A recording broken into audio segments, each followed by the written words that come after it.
வாழ்க்கையில் கல்வி என்பது வேறு, கற்றல் என்பது வேறு, வாழ்க்கை பயண அனுபவம் என்பது வேறு. பெரும்பாலானவர்கள் தங்களுக்கு தெரிந்த தகவலை வைத்துக்கொண்டு தங்களுடைய வாழ்க்கையில் வெற்றியடையலாம் என்று நினைத்துக் கொள்கிறார்கள். தகவல் என்பது ஒரு வார்த்தை அமைப்பு தானே தவிர உணர்ச்சி அமைப்பு அல்ல.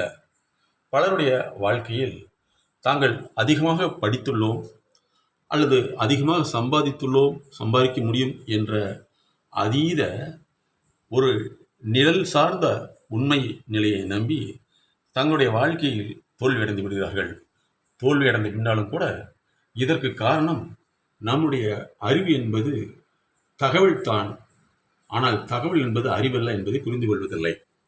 ஆகவேதான் ஒவ்வொரு தனி மனிதனும் பல்வேறு சிக்கல்களில் தன்னை அறியாமல் இழந்து கொள்கிறார்கள், தன்னை அறியாமல் மாட்டிக்கொள்கிறார்கள். அவருடைய சிக்கலுக்கு தனக்கு பிடித்த சாதகமான காரணங்களை இவர்கள் கற்பனை செய்து கொள்கிறார்கள். ஆனால் அந்த காரணங்கள் அவை உண்மையல்ல, அவை இவர்களை மீண்டும் சிரமப்படுத்தும் என்பதை புரிந்து கொள்வதில்லை. ஆக ஒரு தனி மனிதன் எப்பொழுதெல்லாம் பல்வேறு சிக்கலில் மாட்டிக்கொள்கிறார்களோ அல்லது சிக்கல்கள் அவர்களை எதிர்நோக்குகிறதோ அப்பொழுதெல்லாம் அந்த சிக்கலை பற்றி சரியான உளவியல் பகுப்பாய்வு ஆலோசனை சிகிச்சை எடுத்துக்கொண்டால் இதுபோன்ற நிகழ்வுகளிலிருந்து அவர்களை தற்காத்துக் கொள்ள முடியும்.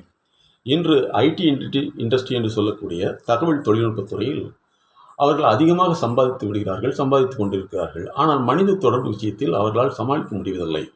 அதனுடைய எதிரொலியாக அந்த பிரச்சனை தன்னை பாதிக்கும் பொழுது அந்த பிரச்சனையிலிருந்து விடுபடுவதற்காக தன்னைத்தானே அவர்கள் கொன்று கொள்கிறார்கள், தன்னைத்தானே இழந்து விடுகிறார்கள். ஆக இதுபோன்ற உணர்ச்சி சார்ந்த விஷயங்களில் வெளிவர உளவியல் பகுப்பாய்வு ஆலோசனை என்பது அவசியம்.